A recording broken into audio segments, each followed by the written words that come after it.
Yo, what up, what up, what up? It's your boy Roy, accompanied by the one, the only, the Dominican bad man, Sergio, aka the floor price guy, and we're Combat Sport Guys coming back to you with another UFC full card breakdown, this time in the form of UFC Fight Night, Aaron Blanchfield versus Macy Barber in a women's flyweight 5-round main event bout. Before we do, let's talk about last week, UFC Vegas 106, Gilbert Burns up against Michael Morales. Morales remaining undefeated, getting the first round knockout, handing Gilbert Burns his fourth loss in a row, I believe. What do you think of that? What do you think of Gilbert Burns, man, and where he's headed and the types of matchups that he's been giving and that he's taking? Gilbert Burns is the type of guy, he doesn't shy away from any fight. He's fought everybody the UFC has put in his face, right? Yeah, And he gave a lot of people a run for their money, right? Hamzat Chimaev, perfect example. What do you think of him and the types of fights he should be taking in the future? man, I gotta say, our boy, it might be time, but it's also the top 15. Yeah, he's taking on So, the top five, the top 10, top five, arguably, right? because remember, my debate was like, well, his last three losses are current champion, former champion, and number one contender. And then now this lost, we got to see him a little bit slow. He Yeah. was, I think he was in better shape than the Brady fight, He but looked then good. Yeah. but then we got to see him a little bit slower. The odds were great for a good like $20 make. Yeah. When you have somebody like that at a plus 600 It's great. higher, especially like a notable fighter like Burns, you got to sprinkle some money on that, right? And I think for me, I would like to see Gilbert Burns run it against Colby, man. Put him on a pay-per-view card, get him a little bit of money, right? Put him on the pay-per-view card, let them settle that beef because they do have some back and forth. So I think that'd be a fun fight to watch, him versus Colby. It's funny that they never cross paths, right? Nah, it would have been interesting, right? But shout out Yeah. to Gilbert, man. I got the screen shared if you want to kind of put it. Yeah. Um, Yeah, we hit our bets, and then in terms of picks, there was one fight that was canceled.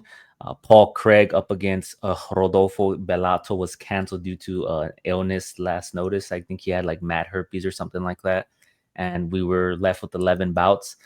8 of 11 for myself. I had three incorrect, whereas my boy went, I believe, 6 of 11, or was it 7 of 11? I think it was 7 of 11. You went yourself, so yeah. there, there was it was a card where a lot of favorites won, right? And I think rarely any dogs won. I think the biggest dog that I had my money on was Thiago Moises to pull it out, and I did have him in some spots which they didn't necessarily hit, but that's the way the game goes, right? We had Costa money line, Mazelkio Costa plus Rizzy Boyev parlay. We had Del Valle inside the distance, Pennington Pinero to go the distance, Santos and Morales as a parlay, and Rizzy Boyev money line. So six of our, I believe, 10 bets landed. So 60% hit on that. But as always, we drop our bets and our picks on X. Make sure you tap in and follow us there, man. yeah, and look, yeah, we got this. I think for personally, like I Zadik, oof, that Marlon Yeah. Santos stuff was maybe it's time. Yeah, Maybe it's striker time. versus striker, right?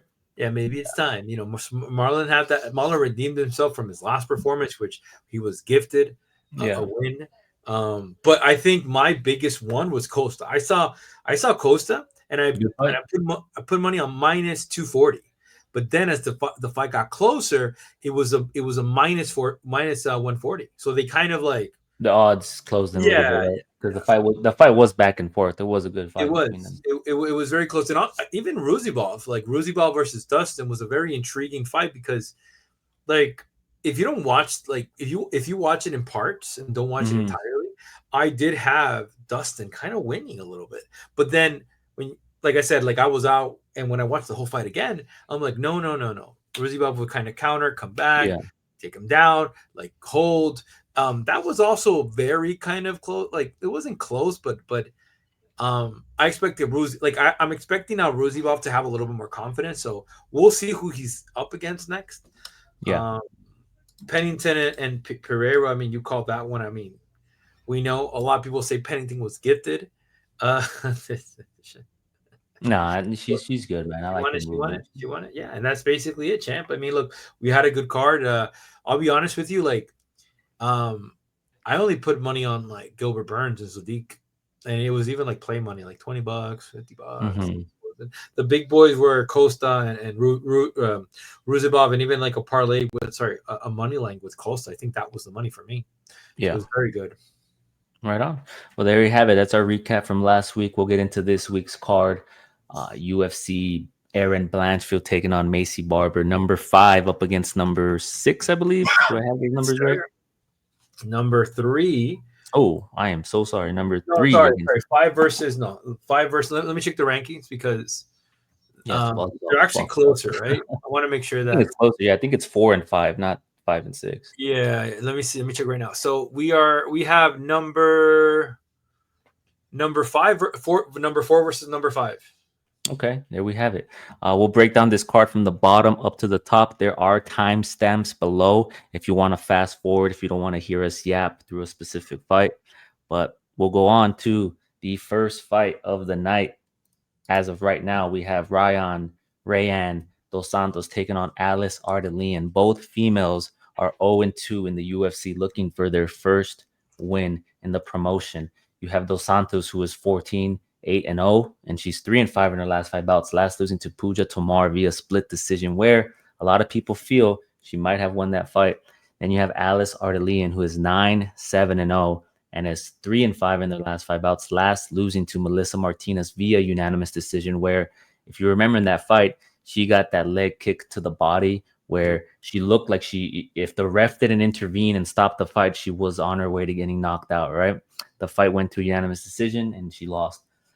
This is a grappler in Dos Santos. She has a grappling heavy approach. She has good submission game, strong ground control, and she works when she's on the ground. In her last fight against Pooja Tomar, she didn't really get the grappling going. She mainly stuck on the feet and was striking with her, and she didn't look too bad. Ardelean, on the other hand, she's I want to say she's durable. She's not very technical with the striking. Her takedowns are a bit sloppy, but she's tough, and she does tend to gas as the fight progresses, right? If you watch like her fight against Shauna Bannon and then her fight against Melissa Martinez, she does visually get tired as the fight progresses. So I think Dos Santos is going to get the victory here. I think she's going to come in with the grappling, mix in the striking, get some takedowns, and kind of wear down Alice and be victorious here. So I'm going to go with Dos Santos to get the victory, man. Yeah, I think we're gonna go with Dos Santos as well. Like I said, I just didn't like what I was seeing, and even like Sean Bain, like I judged the Ardelean fight with Bain, and Bain produced, knocked out that girl from India. Yeah, Pooja. Yeah, produce a very, very good result, and that's why you look at the fight, you're like, what happened? So yeah, I mean, someone makes fights. I think Dos Santos grapples her and is fearless champ. I'll say something before I forget. We got another card when I went to check the odds. We got Road to UFC. Like we have Shanghai episodes. Oh, we got the Road to UFC. That's crazy, bro. Yeah, is that this weekend or when is that? Yeah, well, that's tomorrow. Actually, that's tomorrow. Oh wow, I'll probably check that out. Yeah, well, I mean, yeah, but you know what the cool thing about it is? It'll be tomorrow in the morning, so like 4 a.m. your time. Okay, we probably won't cover it. Like we probably won't we're not do gonna a video breakdown, but we might cover it on X. We might, post a little bit here and there. Make sure you tap in. If maybe not, who knows? But we're both going with Dos Santos to get the victory here and kicking off the card. Next up, we have some men's lightweight action. We have Markel Mederos taking on Balaji Oki. Mederos is 10-1-0 and is 5-5 in their last 5 bouts. Last beating Austin Hubbard via split decision. Balaji Oki is 9-2-0 and is 4-5 in their last 5 bouts. Last losing to Chris Duncan via submission, where he initiated the takedown. Chris Duncan jumped the ghillie, got the submission win. That's all she wrote. This is a very interesting fight to me. This is a striker versus striker. And when you look at Oki, I like his striking. He's fast. He has nice combos. He sets them up with his jab. His jab is what really stands out to me. And he mixes in the grappling when needed. Obviously, in his last fight, that worked against him, but it is what it is, right? New fight, new style, new matchup, right? It makes it tells a different story. When you look at Markel, he also has a nice jab. His striking defense is better than Oki. He's a more technical striker. He can also incorporate the grappling in it, but his takedown defense is a little suspect in my opinions. We saw Austin Hubbard be able to take him down a few times right in his last bout. He's also not particularly good at setting up his takedowns with his jab, right? He can get the takedowns, but he doesn't set them up really well with his striking. I'm going to go with Oki here, man. I don't think Markel poses the same submission threat or ground threat as Chris Duncan did, right? But I think in terms of the striking, I can see Beloki having some success in the small octagon, moving. We'll see, man. I'm going to go with Oki here, though. I like his striking, his I'm gonna go with combination. Mederos. I think Mederos. The one thing, that Hubbard decision was a split decision, but going into the second and third, I did have Mederos edge Hubbard. Now, one of So the things, the third round is what won him that fight because of yeah, poor decision making from Hubbard. Yeah.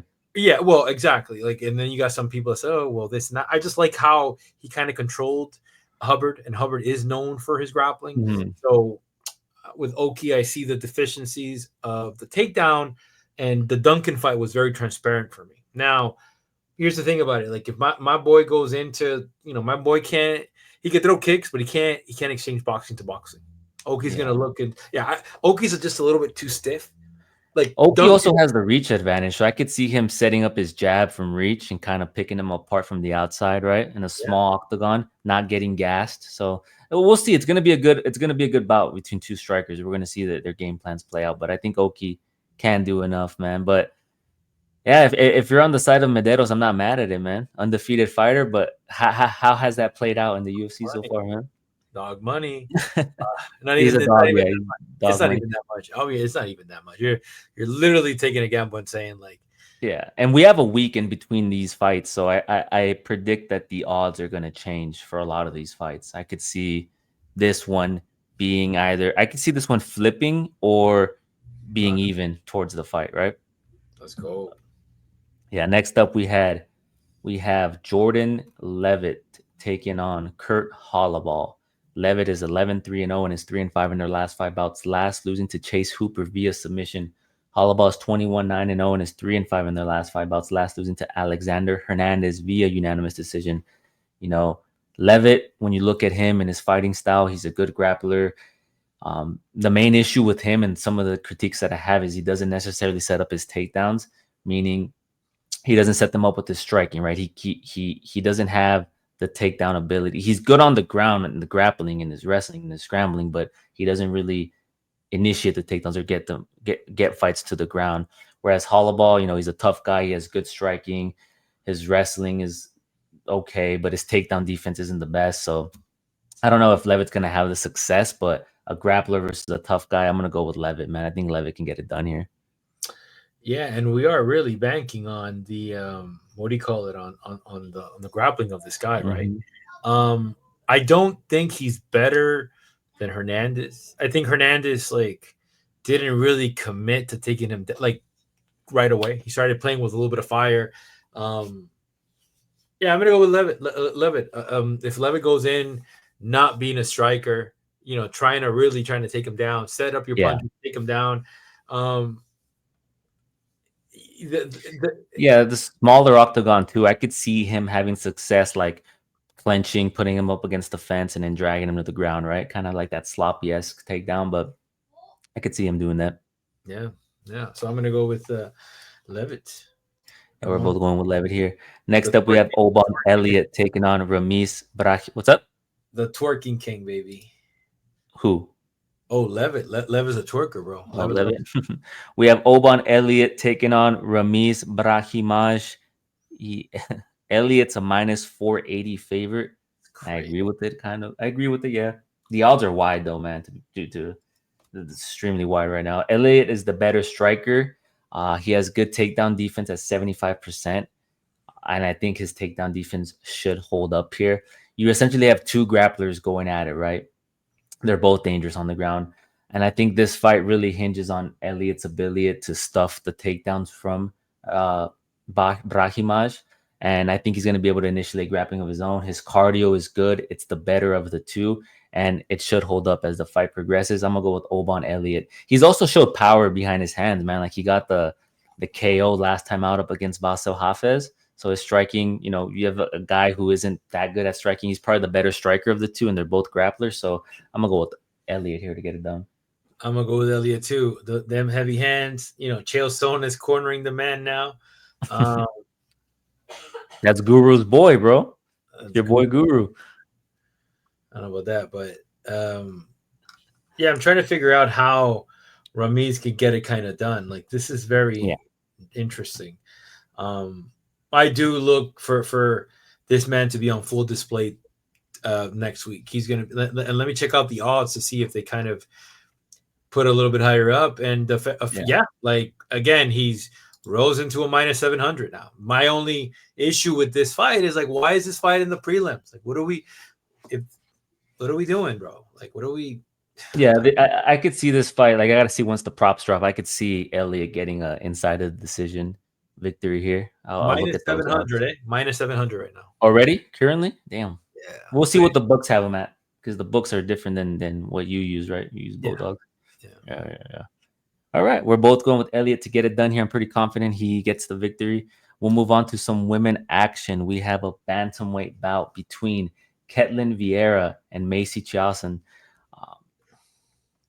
Viera is 14-4-0 and is 3-5 in their last 5 bouts, last losing to Kayla Harrison via unanimous decision, who is challenging for the bantamweight championship up against Juliana Pena, right, at UFC 316, I believe. Is it 316 or 317? 316, right? Yeah, the next pay-per-view, correct? O'Malley one. Chiasson is 10-3-0 and is 3-5 in their last 5 bouts, last beating Mayra Bueno Silva via KO. Viera is a well-rounded fighter. She has that strong grappling base.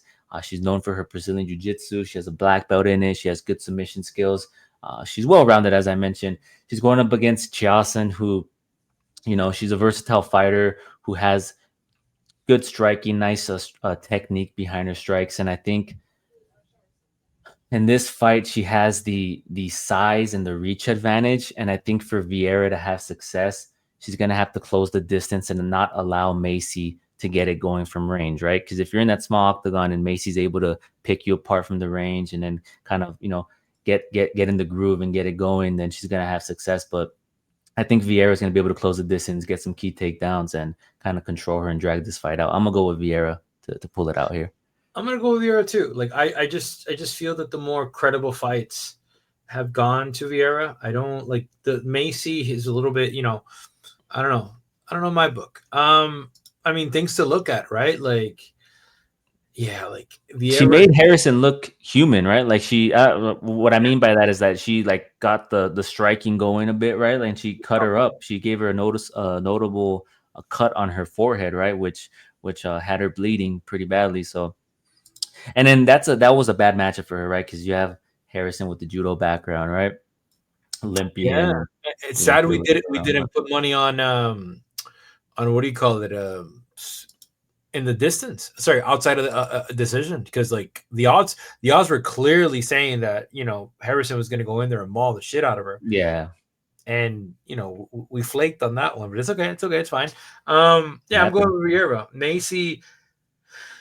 Macy has size in her, but bro, like I don't know if she utilizes it though. She's facing, bro. It's crazy how this fight nobody cares. It's sad. It really is, bro. Like, I don't want to say that way, but with the win, she goes into the top 5. She's technically 1 fight away, but that bantamweight division, bro, is so grim. Let's be honest, bro. Let's be honest. Like, who's number 2, bro? Who's number 3? Who's number 3 in the bantamweight division, bro? It was wasn't it Ketlin? Was she number 3? And then she lost to, I think the Kayla Harrison was a number 1 contender fight. Yeah, that's what I'm saying. Like they gotta start like again another fight that maybe Yeah, I think it's Juliana Pena and then Harrison's the number 1 contender. Then you have Raquel Pennington, then Ketlin Viera. Oh, then Harrison, and then Harrison is number 1. But like what I'm trying to get at, it's like we need more promotion. Like we need these girls to step up a little bit more. I'm going with Viera. I think Viera takes it. Okay, we're both going with Viera to get it done here. We'll move on to our next bout. We have Rafael Filho taking on Alan Nascimento. Filho is 16-3-0 and is 4-5 in their last 5 bouts. Last beating Ore Osborne via submission. Nascimento is 26-0 and is 3-5 in their last 5 bouts. Last beating Carlos Hernandez via submission. This is grappler versus grappler. It's gonna be a fun fight, an exciting fight. Um, the issue when you have like two grapplers or two submission specialists going up against each other, sometimes they don't engage in the grappling because they respect each other, right? And it's a mainly like a kickboxing or a striking fight. We've seen that happen before. We saw it happen with Paul Craig and Bo Nickel. We've seen it happen often. So I do fear that it could happen here too, but I don't know. I'm gonna go with Rafael Filho to get it done here. I think Nascimento, his striking is limited. He kind of uses his striking to set up his takedowns, but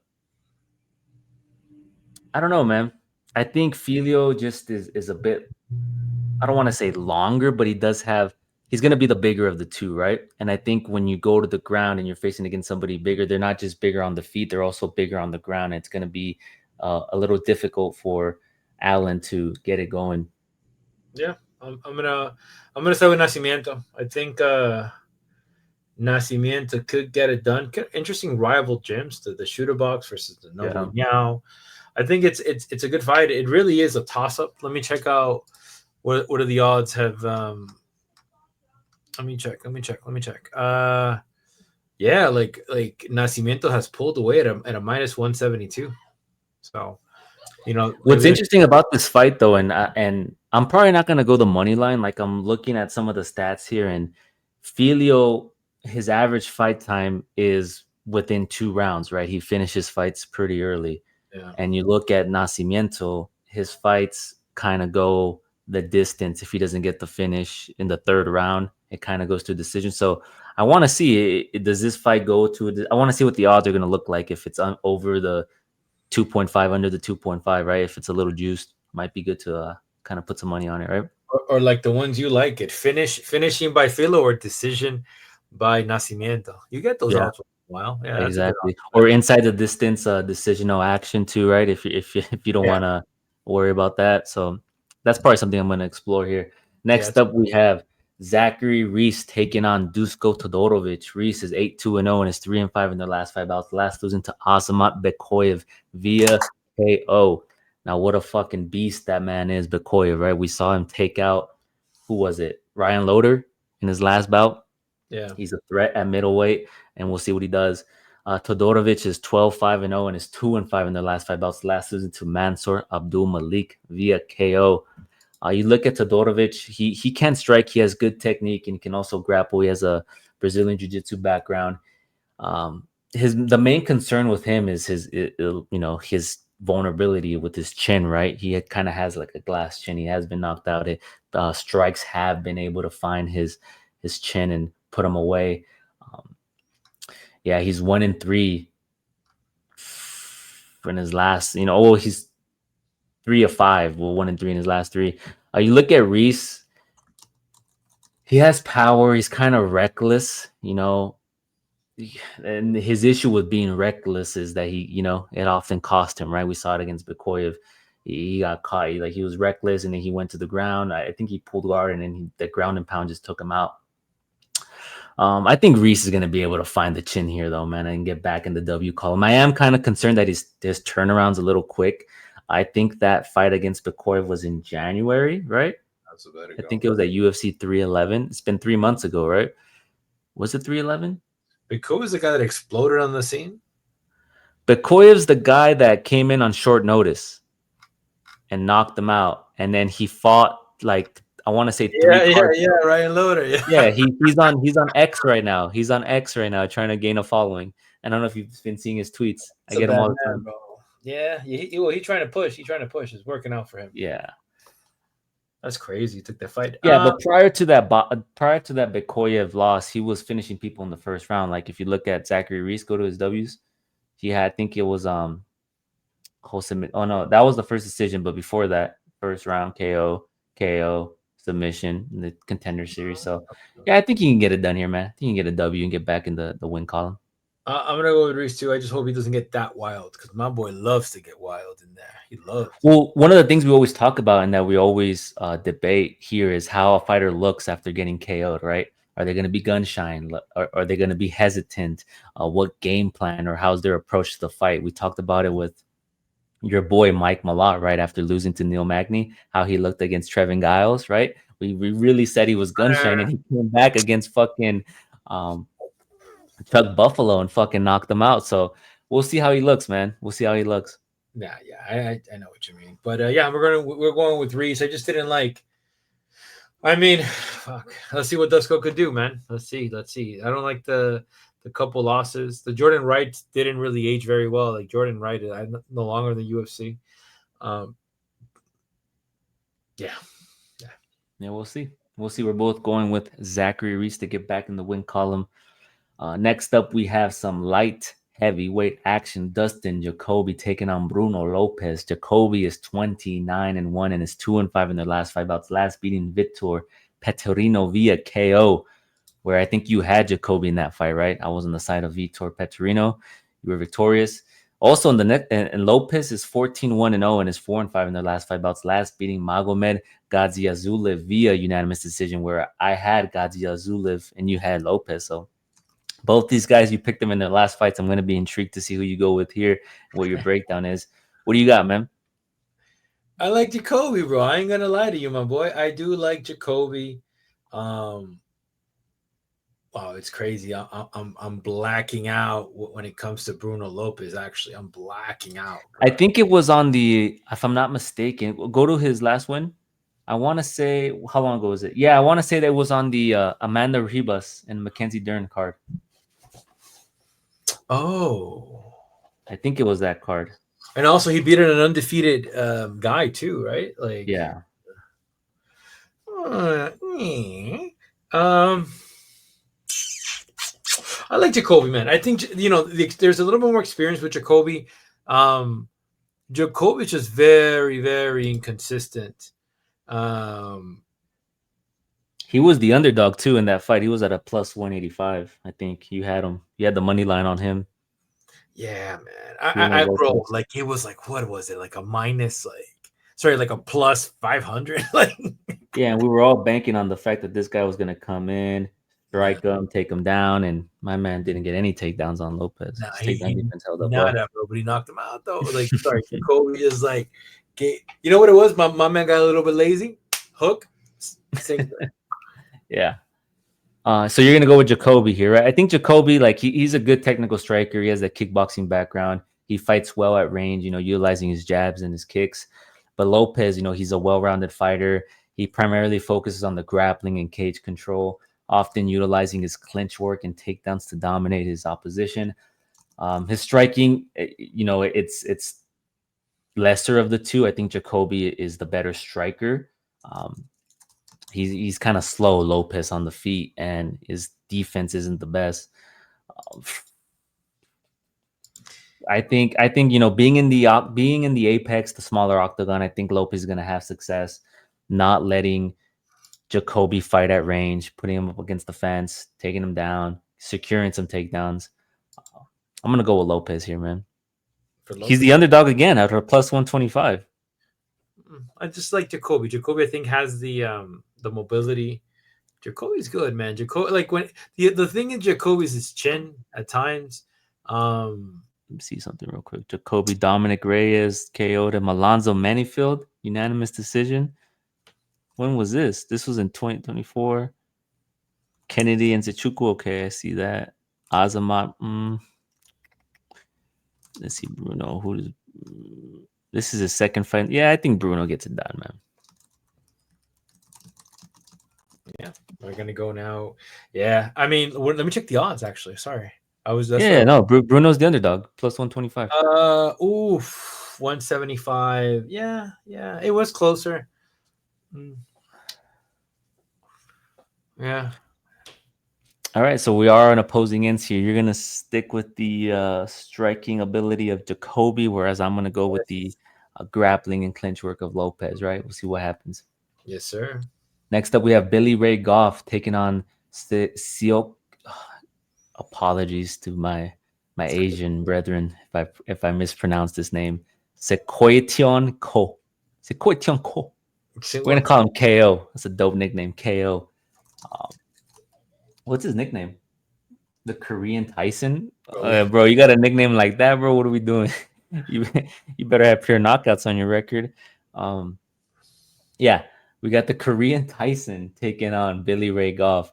Goff is 9-3-0 and is 4-5 in their last 5 bouts. Last losing to Trey Waters via unanimous decision. Did I say losing? Yeah, but you had it right. Like Last losing to Trey Waters. Unanimous decision. KO. The Korean Tyson is 11-2-0 and is 4-5 in the last 5 bouts. Last beating Igor Cavalcanti via unanimous decision. Now, Goff is a high pressure volume striker. He's pretty relentless. He has good pace, good cardio. He has like that aggressive brawling style. And in the Korean Tyson, you look at him, he's pretty versatile. He has a kind of a balanced approach. He utilizes his striking and grappling when needed. His striking isn't technically sound, and he's less aggressive than Goff. I think being at the apex, as I mentioned many times on this breakdown, is, you got the smaller octagon. I think Goff here is going to be the one pushing the pace, going to be the one more aggressive. I think he should win here and close the distance and limit the movement of Ko, right? Ko finds success when he has space and he has time to get going and setting up his jab and get into rhythm of things. But I think Goff is gonna he's gonna mitigate that with his forward pressure, and yeah, I think it's gonna be bad for the Korean Tyson. I think Goff's gonna get it done here. Yeah, I think Goff gets it done. Goff's controlling with the wrestling, bro. When my man said Tyson hand, my boy, you better bring that takedown defense, babe, bro. How many KOs does he have? I don't have that written down. Let me check. Bro, you know what's interesting is that like a lot of Chinese fighters are situated in America now. Like from the last couple of cards, and I bet against them. Betting we're still kind of in that transition of like, oh, these motherfuckers are like the guy that beat the Korean Habib. That was one, and there was another one, bro. It's like these guys are migrating into America, bro. Punches, decision punches, retirement. That's crazy. Retirement. He beat somebody via retirement. He retired in the middle of the fight. He retired that man. Bro. You might be picking the wrong guy here, bro. He made somebody retire. No. That's Billy. Sorry, I'm going with Goff. I'm going with Goff. Yeah, we're both going with Goff. We'll get it done. Yeah. Moving on here to our co-main event, we have Mateusz Gamrot taking on Leavitt Klein. This is a good matchup here. Grappler versus striker. We have Gamrot, who is 24-3-0 and is 3-5 in their last 5 bouts. Last losing to Dan Hooker via unanimous decision at UFC 305, I believe, if I'm not mistaken. Klein is 23-4-1 and is 4-5 in the last 5 bouts. Last beating Roosevelt Roberts via unanimous decision. If you've been watching for a while, you kind of know what Gamrot brings to the table. He's a grappler. He averages about 5 takedowns per 15 minutes. He's a good chain wrestler who likes to control. Likes to secure ground control. He does mix in the striking, as you see with Dan Hooker, right? Dan Hooker was able to touch him up a bit. I think he even dropped him once. And, although he did secure some takedowns, he ultimately engaged more in the striking in that fight, right? Which was what won Dan Hooker the fight, in my opinion, right? Split decision, close fight.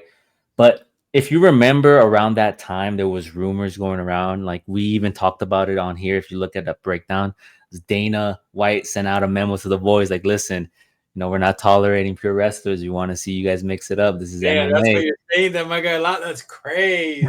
That was around the time. Hey, I had money on Hooker, so it worked out well for me. I had him in a parlay plus 900. I made good money that night. So, but I'm saying the reason I say that is he's going up against Klein here, who's a polished kickboxer with clean, powerful striking. He has 12 KO wins on his record. His takedown defense is pretty good. It's at 88%. So this fight kind of hinges on the fact that is he going to be able to limit the forward pressure and the grappling of Gamrot. You know, Gamrot went 5 of 15 in takedowns against Hooker. All right. He wasn't that successful. And I don't even know what Hooker's takedown defense is. Do you know what Hooker's takedown defense is off the top of your head? Hooker's good. When Hooker's on point, the thing is, I don't know. Sorry, you asked me a different question, but I'll say this. Yeah. The Hooker that got beat by 78%. I want to say Dustin was kind of one of the best versions of Hooker. After that fall, he kind of went to a little bit of a decline. Yeah. And he had to kind of experiment a little bit and go up in weight. And then he came batting against Gamrot and number 6 and just like surprised the shit out of us. Let's be honest with you, right? Yeah, I think I'm going to go with Gamrot here, man. I think Gamrot can get the wrestling going. I think he's going to have some success. It's going to be interesting, though. We're going to learn a lot about Leavitt, right? Like in terms of his takedown defense and his ability to stuff the takedowns and keep the fight standing. I mean, can he put away Gamrot? Possibility. Maybe. That is Who knows? I mean, a good bet would be, inside the distance, decision, no action for Leavitt Klein. If you think he's going to keep if you think he's going to stuff the takedowns, piece him up on the feet, probably put him away, that's a good bet. But if it goes to a decision, I think Gamrot can get it done here. I'm going to go with Gamrot, man. But the plus money on Leavitt's kind of enticing, man. I'm going to pick Gamrot here, but I'm going to look at some props, and when I put them out, you'll know what I'm going with. Let me see what Klein is looking, because we're literally it's plus what it's plus 133. Like it's actually I think it should swing a little bit Gamrot, but I'm trying to really like feel how it is, like, because Klein is no joke. Klein has been performing very well lately, but he hasn't. But who has he fought that has the level of grappling that Gamrot has?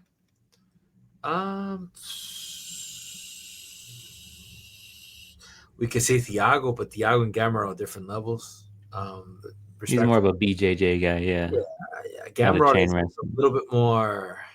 I like Gamrot. More of a chain wrestler, yeah. I'm going with Gamrot too, and we got him at good odds. It's just maybe Klein's that guy. Maybe Klein breaks into the top 15 and just like strong. They're kind of like similar. The reach goes to Gamrot, height advantage goes to Klein. It's gonna be a good fight, man. I ain't gonna lie to you. I might say and then looking at Klein's last 5 fights, like he's primarily, with the exception of Moises, he's had favorable fights, like good fights stylistically, right? Like Ignacio Bahamondes, striker, right? We saw that he's developed more of a grappling game, right? He submitted was it Jalen Turner? Submitted Jalen Turner, right? On this last fight. And then you have AJ Cunningham, and then you have Roosevelt Roberts. Big guy for the division. Tall guy, right? Isn't Roosevelt Roberts like super tall? Like 6'3" or something like that? But he hasn't met up to his real potential. I think you had Roosevelt in that fight. I think you liked him as a dog in that fight. I liked him, but he just hasn't been performing the way I intended it to. And I don't know where Roosevelt's at, right? And I remember that fight. I actually like Roosevelt, but we were on a post. I think I had Klein and you had Roosevelt in that fight. But listen, this is an important fight for Leavitt, right? With the victory over Gamrot, it gets him into that top 10, gets him into that number 6 position, number 5 position, whatever Gamrot's. I think Gamrot's not even. I think he's number 8, if I'm not mistaken. UFC rankings. Let's see. Right? Yeah. No, I'm just looking at the odds a little bit. I think he'll swing a little bit more to Gamrot when it comes to dominance a little bit more. I really think so. Gamrot's number 7, and Leavitt's not even the top 15. So with the win over Gamrot, man, it puts him right there in the top 10. Do you? Yeah, I'm going with Gamrot. Let's not fuck around. Go with Gamrot, but I wouldn't be surprised. Like I said, let's see how the next week goes with interviews and vibe.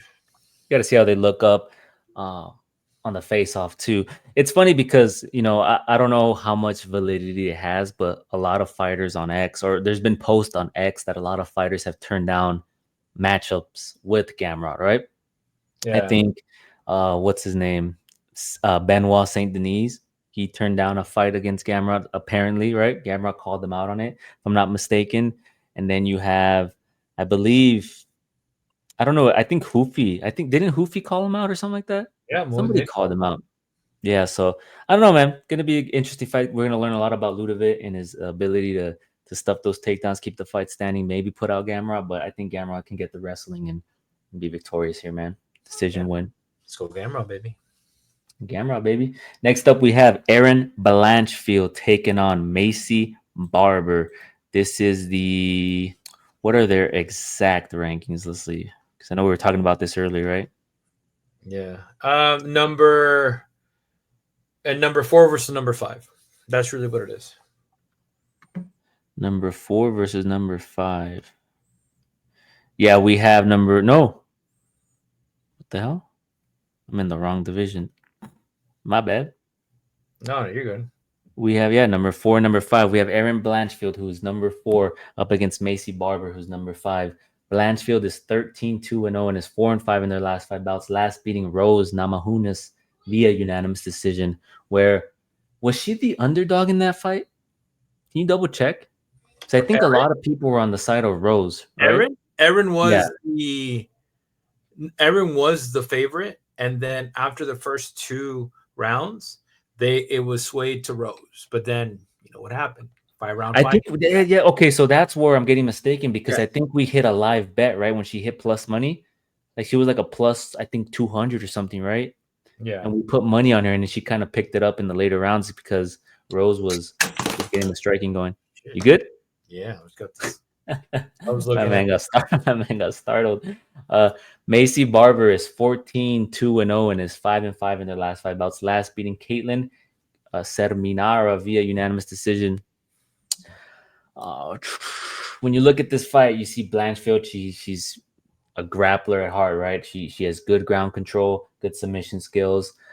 She gets her striking going to set up her takedowns. Although I think one of the criticisms I had against when she went up against Rose was that I don't like how she sets up her strike. It's kind of predictable, right? How her striking set up her takedowns, and that's one criticism I have. But she does utilize her striking. She's not afraid to engage in the striking. You look at her fight against Manon Farrow, her loss via unanimous decision, who we just saw Farrow go lose to Valentina Shevchenko for a title. How she looked in that fight, though, Blanchfield was unable to get the grappling going. I think she went 0 of 3 in her takedown attempts, and she kind of stood in there and banged with Manon Farrow, right? Held her up against the cage, and Farrow's a big girl. She's big for the division, so she was able to piece her up a bit with the leg kicks, with the striking, pin her up against the cage, and she's going up against somebody in Barber who, you know, doesn't have the takedown defense of a Manon Farrow. I think her takedown defense is around, I want to say, 50% or 60%, if I'm not mistaken. She's a powerful striker. She likes to move forward. She throws heavy strikes, and she likes to fight within the clinch. Her grappling is okay, but it's not as refined as a Blanchfield. Her takedown defense is at 44%. I have it written down here. And I think, you know, unlike somebody like Farrow who has exceptional takedown defense, I think it's like at 90% or something like that. It's half of that. And I think Aaron Blanchfield's going to be able to move forward. She's not going to engage too much in the striking, although she's going to utilize her striking to get takedowns. I think she's gonna win this fight, man. I'm gonna go for Blanchfield to be victorious, man. The grappling prowess is a little bit too much. And you look at Barber, you look at her record, you're gonna be like, oh yeah, you know, she has 5 wins. She knocked out Amanda Hebus, but if you look at that Amanda Hebus fight, they're both essentially strikers versus striker, right? And Hebus initiated the takedown in that fight, which led to the ground and pound, which led to the finish. So bad fight IQ, but you know, Barber has puncher's chance if you want to go on that side. You want to be a DJ, right? If you see whatever the odd is for the finish, but I think Blanchfield's gonna get it done here. She's technically sound. She has good grappling, the forward pressure. I think she's gonna close the distance. You know, get her in the clinch up against the fence, get her down, and win via that way. If you're on the side of Barber, like you're probably happy because in some books now they have her at a plus 170. Yeah. Like I think her last loss was to Alexa Grasso when she was kind of coming up. Yes, there it is. Part of that was Roxanne Modafferi. So she's on a quite impressive win streak. She's on a 6-fight win streak. She was supposed to fight Rose. That fight fell through, and she got Erin. I just like the approach of Erin. I think Erin's coming to her own, and even with the Fiora fight, I think she's been like, it was a good fight. It wasn't a bad fight, and like even like you look at Fiora, like Fiora's tough cookie. She won 2 rounds against Valentina, right? So yeah.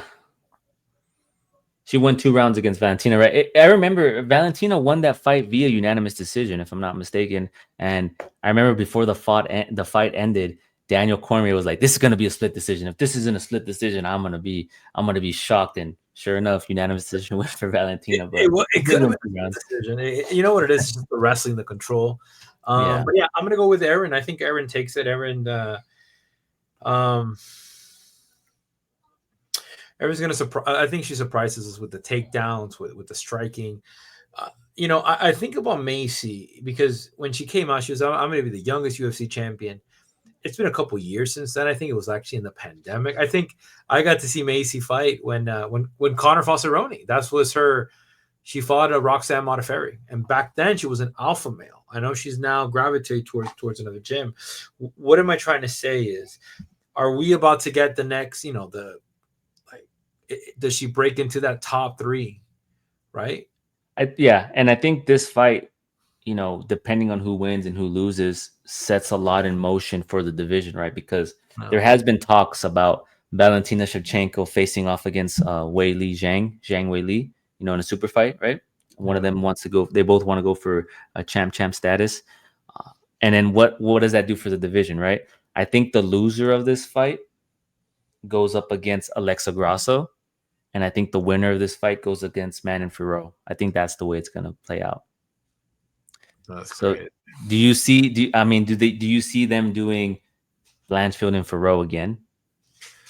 No. Or do they do Blanchfield and Grasso? Barber. I think Barber. Well, no, I think Grasso's out of that conversation right now. Silva's she's number 3. She's number 3. So both these girls are going to have to fight either Alexa or Fiorot. I don't think they're going to give Silva another fight. I think they want her to go for the title next, right? Or maybe have Verna fight Weili and Silva fight Shevchenko. Have Verna? Oh, Verna fight Weili. Okay, Verna. Yeah.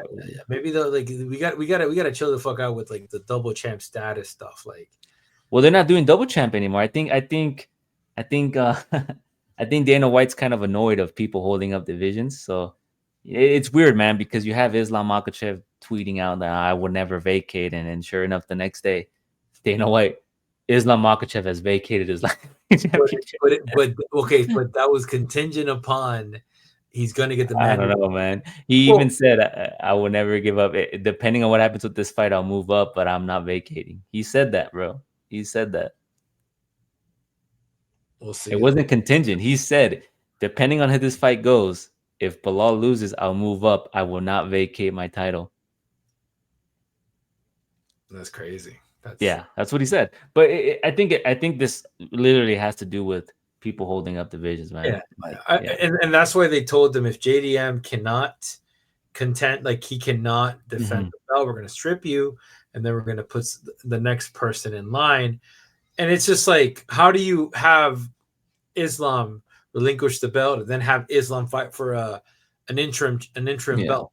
I think they did it for Topuria. I think Topuria in those meetings was probably adamant, like, I'm not going to be an interim champ. It's either the belt, or I don't fight. And I could see Topuria being like that. Like, bro pulls. The thing is, like, I think at this point, Topuria pulls more than Islam. If I'm not mistaken, there's a little bit more. Well, if he wins the lightweight championship, right, and becomes a champ, then it's gonna be big.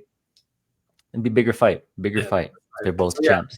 Just basically. But anyways, Aaron, this fight here, Blanchfield and Barber, I think it's important for the division. It's gonna set a lot into motion on who they fight next, and that top 5. It's gonna be interesting, right? In that top 5. So we'll see. We're both going with Blanchfield here to get it done. She has good forward movement pressure. She's going to get the grappling going. And we have seen Barber being taken down before and controlled in the past. So I don't think that's going to be different. Despite her cardio and durability being good, I think Blanchfield gets it done here via unanimous decision. Unanimous. This fight does go the distance, unless Barber fucking gets her out of there. But I think Blanchfield's going to win via decision. So there you have it. There's our full card breakdown, man. Make sure you follow us on X. Make sure you hit the like. Make sure you hit the subscribe. We'll put our picks out, our bets out, as always, for free. No subscription. We don't charge you for subscription. We don't charge you for a membership. None of that. We do this all for free. Make sure you tap in. All we ask is that you hit a like, you hit a subscribe, show some love. Any parting words, my man? No, see you guys in 2 weeks. We got UFC Shanghai tomorrow, bro. We got 7 a.m. Are you gonna bet on some of the fights? I haven't looked at the card, man. I saw that it was happening, but I didn't look into it. There's no clue. Like I have no clue. Oh yeah, no clue. Yeah, I'll probably stay off for that. Like, yeah, it is. It's a holiday here in the States this weekend. I think it's yeah. the Memorial Day weekend. I think it's Memorial Day weekend. Oh, that's not bad. That's bad. I think that's why there's no fights. Shout out to the Americans, my boy. Yeah, I think that's why there's no fights this weekend, because it's Memorial Day weekend. They gave everybody the day off, man. They giving y'all a pass, eh? Okay. The 3-day weekend, Saturday, Sunday, Monday. We got Memorial Day. We gotta remember those who have served. Let's go in the core for us. So yeah. Anyways, love what you love, do what you do. We'll catch you on the next one. Peace.